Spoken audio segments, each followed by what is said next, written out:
లేమి ఎందుకు వస్తుందో తెలుసా? when a person is not indulged into actions. if a person is just speaking words, అంటే కేవలం మాటలే మాటలే మాటలే మాటలే అనే పనులు లేవు అనుకో, it leads to poverty. ఎందుకు దేవా దరిద్రము నా జీవితంలో పోవట్లేదు? You have to check what you're doing. ప్రతి పని అంట ఏం చేస్తుందంట? లాభాన్ని చేకూరుస్తుంది. ప్రతి కష్టము ఏం చేస్తుందంటే, ఏ కష్టము చేసినను లాభమే.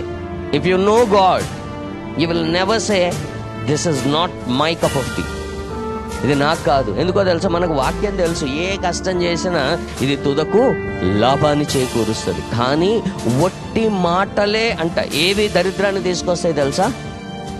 ఒకటి నిద్ర, ఒకటి బద్ధకం, మూడోది ఒట్టి మాటలు.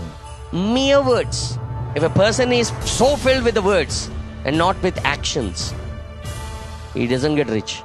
అంటే దేవుడు నిన్ను ఆశీర్వదించ ఉద్దేశించి ఉన్నాడు, కానీ ఆయన ఏం చూస్తాడంటే తెలుసా? చాలామంది ఫెయిత్ఫుల్ వర్డ్స్ వాడుతూ ఉంటారు. Faithful words, I am blessed in the name of Jesus.